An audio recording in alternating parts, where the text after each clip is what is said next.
A little bit of history and a little bit of where we're going on 38 Studios tonight.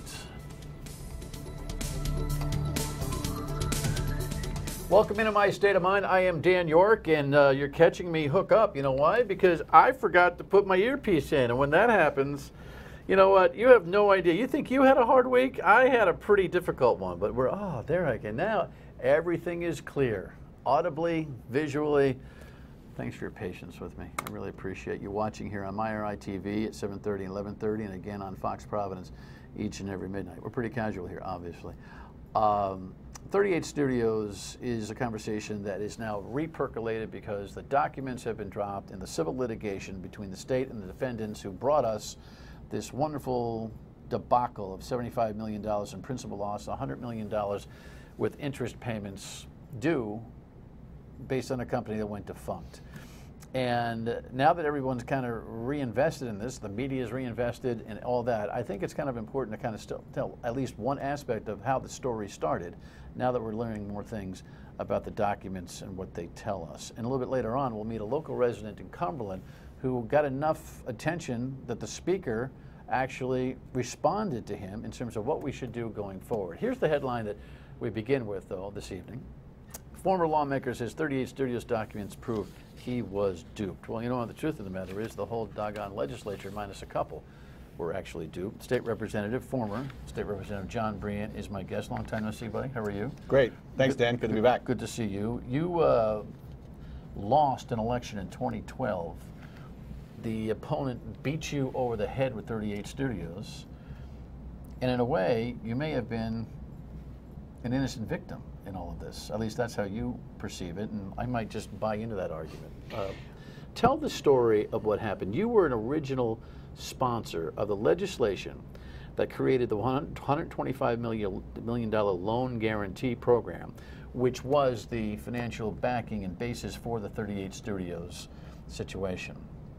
But you had no idea that 38 Studios was in the mix. That's correct. Explain how that could have possibly happened. Okay, so I'm going to start here and say, first of all, I was a sponsor of a $50 million loan guarantee program. And that happened to my great surprise. At the time, I was an outsider. I was someone, I hadn't voted for Speaker Fox, and Speaker Fox had just taken over during a mid-year election, and I voted for the rep from North Providence. So I was really on the outs. So I had been working on an economic development bill for a number of years. It was a good piece of legislation. It was a proven model in other states to help Rhode Island businesses bid on, win, and comply with federal contracts. Chairman Constantino walks up to me one day, much to my surprise, because those guys didn't talk to me much, and said, "Hey, we know you've been working on that bill for a few years. It's a good bill. We decided we're going to pass it. We're going to attach it to this bill. We're going to make it a part of a EDC package. Why don't you read it and sign on to it? But we're putting it in today." And I said, well, I got to read it first. So I go back to my desk. This is in the back of the room. I don't know what the hell is going on at this point. They're going to pass my bill and they want me to sign on to another one? How can this be? I couldn't got a bill that passed and said today was Friday, Dan. Okay? So I'm at my desk, I read the bill, and they said, well, you gotta let us know today, so we're putting it in today. So I said, well, this looks good. I mean, in theory, it was good. It was a good piece of legislation. I mean, it was well-intended, but the road to hell is paved with good intention. So I signed the bill, I give it to the chairman, and I said, well, who else is gonna be on this? And he said, me, Vice Chair Mello, and you. How the hell did this happen? So the bill comes up. There's a couple amendments to the bill. Constantino lets me speak to my amendment, which is attaching my entire piece of legislation onto that. I was really surprised, and I was like, this is great. And then the second amendment came, let's expand it by $75 million. And then he's peppered with questions. Chairwoman Macbeth says to him, right on the floor, is this for one company? Answer, no. So when the chairman of finance says that in front of the House members and on TV to the rest of Rhode Island, I believed him. Does that make me dumb or naive? I don't know. But I believed the veracity of the statement. So you it was pretty public. An idea, you had a specific target for $50 million. Instead, what you did was you signed a hybrid bill that used $50 million. You were signing a $50 million project to have loan guarantees. and what people need to understand about a loan guarantee, it's a cosign in a way. It's like when your kid's going to buy a car and they don't have any money, you don't ever expect to make the payment, but you back up the so that's what the loan guarantee was. Instead, 75 million more gets thrown on top of it, and you're thinking, holy cow, I couldn't get 50 million going. In fact, twice it had the year before, and in recent proximity to this night, 50 didn't make it, but all of a sudden now it's $1.25. Suddenly it's a really good idea. So you're thinking, holy cow, they must have had a V8. Now they're going to help, what, 100 companies or whatever throughout the state of Rhode Island. They could have helped a lot. Yeah, it could have been small. Bob Watson made a speech and a half, though, about how this was a really dangerous situation. Did that cause you any pause? I have to be honest. I mean, the lone Republican that made the big speech. I still remember his speech because he used the word skullduggery, and you don't hear that word every day. So that's how I remembered it. And I said, you know, Bob could give some really good impassioned speeches, but he gave those speeches on everything. So while, yes, it was an impassioned speech on this bill, he gave those on literally, like, if it was a charter change for the town of Cumberland, he would give an impassioned speech and then vote against it. So after a while, you know, you start to get used to that kind of objection. Interestingly, but you know, so I'll tell you though, maybe it might have been a boy crying wolf for you, but somehow he figured out, and we've had him on here to try to explain it. I can't get out of him exactly what he knew, when, how, but he looked like you know, Karnak the Magnificent with the predictions of everything that happened here. But the bottom line here, before we bring out our next guest to join you in this conversation, the bottom line here is that you had an interest in economic development in a time when we were really in bad shape in 2010. You signed on to a bill in a surprise moment, and the intent did not match what was described to you. Absolutely not. And before I knew it, 2 years later, there's a mail piece out that shows me basically handing the big lottery check to Kurt Schilling for $75 million of the taxpayers' dollars. I don't even know how the hell that happened. And you narrowly lost the 2012 race because of it. Yeah. All right. When we come back, a gentleman who has been really working the speaker hard on the kind of hearings that we should have, and the speaker actually reacted. Stay with us. It has been, continues to be active. We are looking at what was released recently by order of Judge Silverstein, in order of, by the way, which I supported the release of those documents. We will compare them to what we have, but at this point in time, I will say I don't think there was any great surprise in what was released to us. It was a very discouraging comment I thought the Attorney General made. He's talking about investigations this week when he was caught outside another event. He's hardly held a press event on 38 Studios, and his focus has been as nonchalant as any public official I've ever seen, never mind a law enforcement officer whose responsibility it is to bring us the truth on this kind of stuff. Joining John Brien, our former state representative from Woonsocket, is Brien Kelly, who does not have an elected office.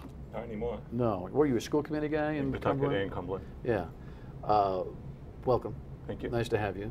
You know John. We do.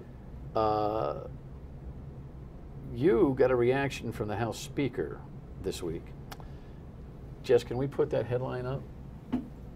This is what it looked like. At least this is the narrative. No, not that one. The other one.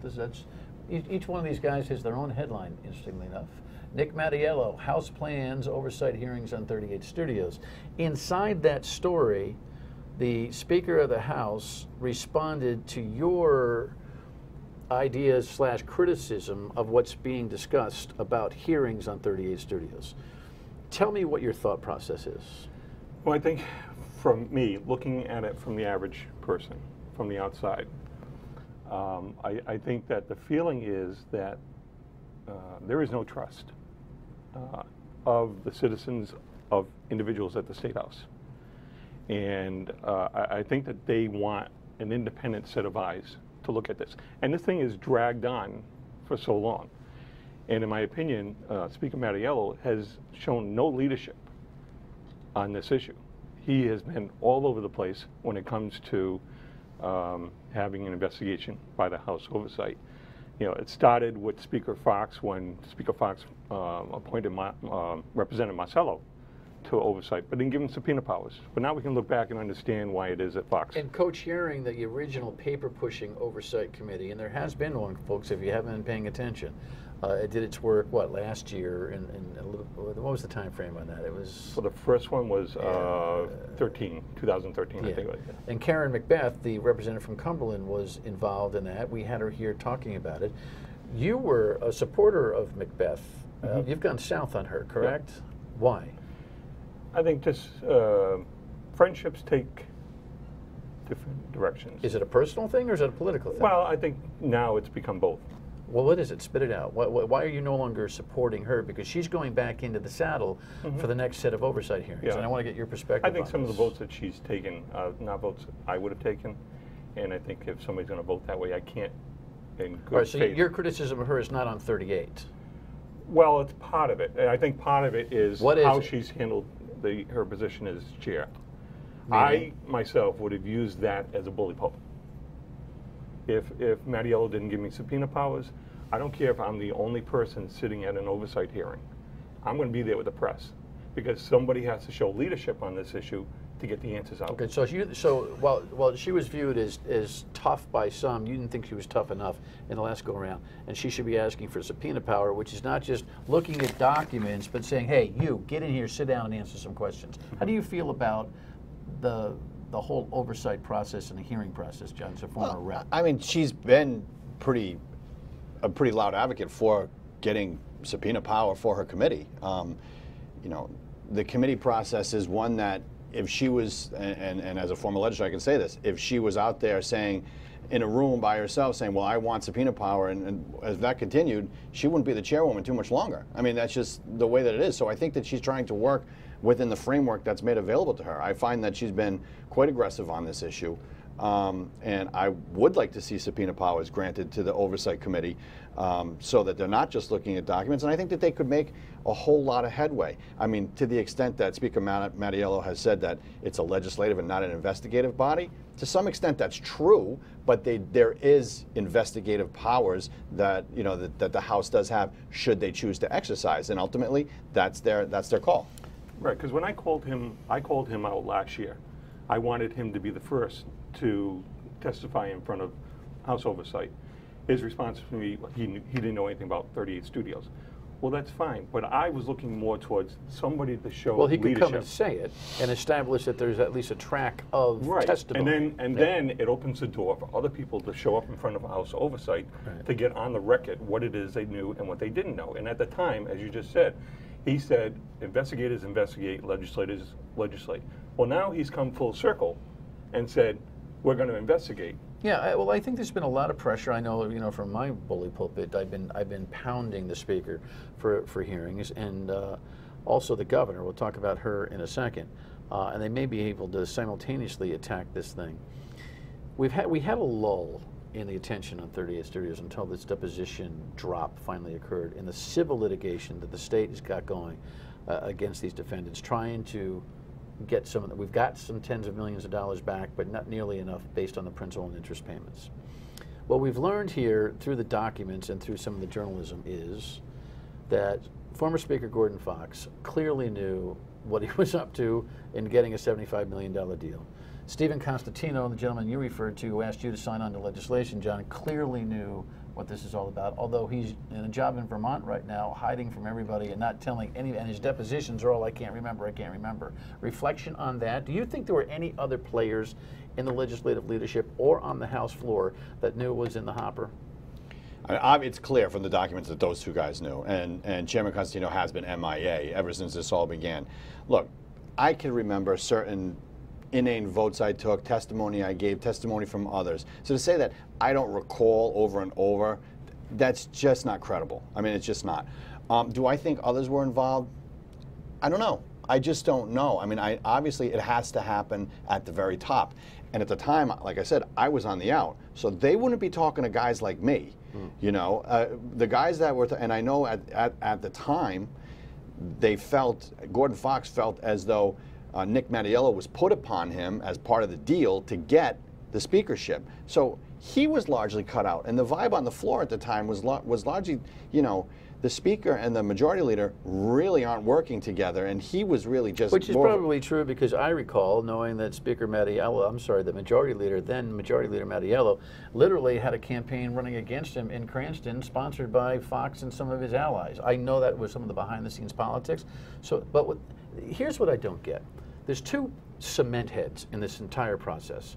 The Speaker of the House, who's had to be dragged kicking and screaming to even the notion of a subpoena, and the Attorney General, who we just saw, who has played the worst law enforcement role I've ever seen. The first thing he should have done, as a guy who voted just like you did as a pedestrian lawmaker on this bill, he should have recused himself on day one, just to give the public a good feeling that there'll be no shenanigans. It's not even germane whether they were corrupt and collusionary in this thing. You just need an appearance thing for the state. Am I missing something? Right, and that is the only way that the state's going to move on. You know, Governor Raimondo can say we have to move on past 38 studios. We can't move on until we know what happens. And for some of the things that happen, like the stadium, the toll plan, the people in the average person in the public look at these things with distrust, because they don't know what happened over here with 38 studios. So why would they have any trust in our public officials to go forward? Now, this state has now delayed recovery in meaningful recovery in the economy for 2-3 years now, because we haven't got to the truth, and the public won't sign on to other projects because they don't have the truth. I agree with that. I think sunlight's the best disinfectant, and I think that the only way that we're going to get past the proverbial collective 38 studios hangover is to give the public what they want, and the public wants a pound of flesh. Right. And you know what? They paid for it. All right. Well, it seems like you already gave your pound. We come back. Predictions on where this thing is going. Stay with us.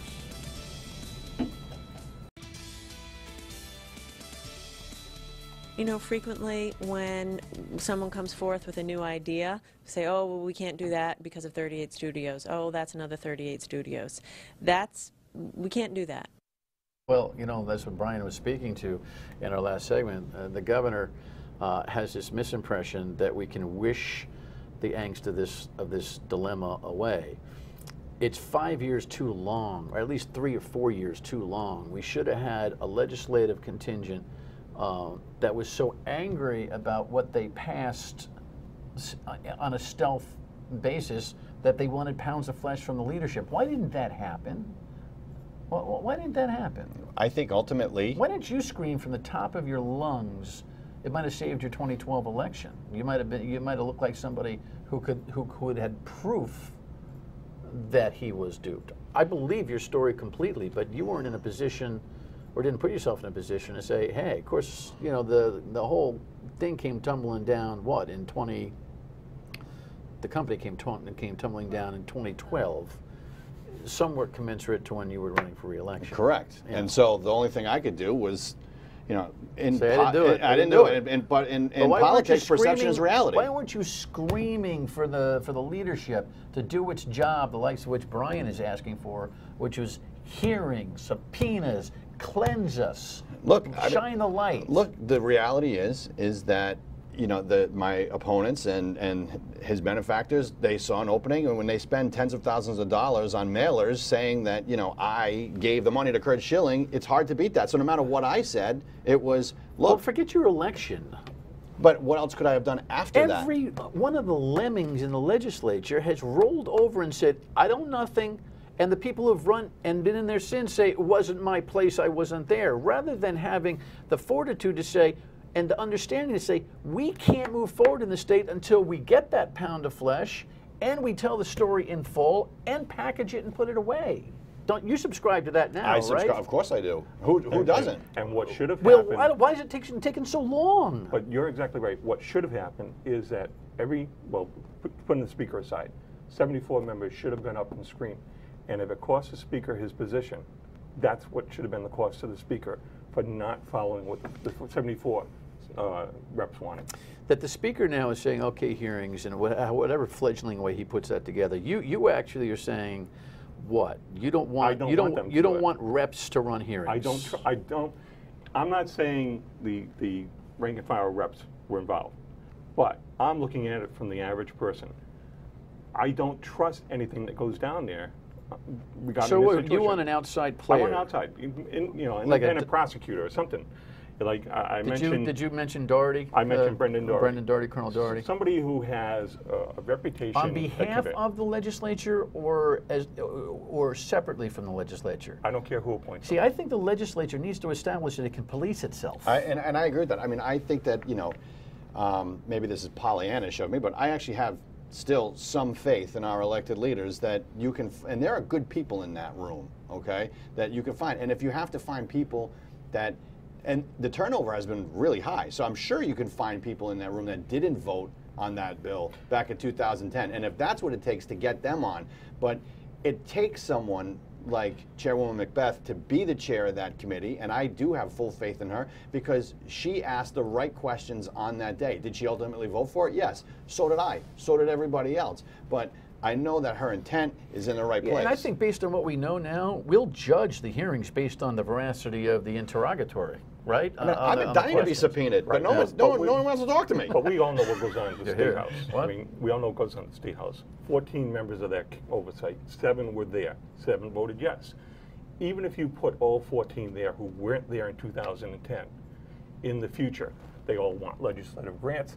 They all want leadership positions or keep on their leadership positions. They want legislation to be passed and not held for further study. It's a whole game that goes on down there that the people are tired of. But you just said it perfectly, Brian. The people are tired of it. So ultimately, they're watching this process, and they'll vote at the ballot box. At least you hope they will. But this economy can't wait for the ballot box. This economy needs answers now. And if that means that you get the answers now and you have to purge some people in the House or take people down from leadership positions, whoever they may, that's what has to be done. Well, it's October. It's going to be here in 9 months. So, I mean, elections are coming. This is before Dan's time. We lived through RISDIC, all right? And incidentally, the House used its investigative powers during that time. Right. So at the end of the day, it seems like we'll have hearings when we get into 2016. I don't know if they're going to be, I mean, it's almost 2016 as we speak. We got 3 more months. It'll run into a local election year anyway. So it's going to be fascinating. You going to run again? I don't think so. No, I mean, I enjoy you're life too. happy. I'm enjoying life too much. All right. And you have no political interest, do you, in the state rep seat? You're just talking as a citizen, correct? Yes. All right. You don't have to whisper that. Yes. Okay. Yes. Yes. I appreciate your vigilance as a citizen. I appreciate your candor as a rep. I hope that we get some vigilance and candor macro in this process, including an investigation from A, the legislature, but B, the state police. They're taking notes, and by the way, we don't have to wait for the state police. This is the other thing. The state police, you know, don't need to supersede. The state police can take notes on civil documents, on legislative documents. They run at their own speed. I'm hopeful that this matter will ultimately be sorted out in the courts or at the ballot box. But I mean, as I said, people need to get past this. The only way they get past this is by feeling some justice was met. All right, listen, guys, appreciate it. Thank you. Final word coming up. Stay with us. Show takes an original week off next week due to some production behind-the-scenes stuff. So here's what we're going to do. On the Monday program coming up, we'll replay Bob Watson's conversation, the state representative who knew more about 38 studios than anybody else seemed to. We'll try to drag some answers out of him. We had that conversation a couple of weeks ago. It's worth seeing again. And then some great highlight shows from the recent past all next week. We'll see you on the radio as well on Monday, live at noon on WPRO. Have a great weekend.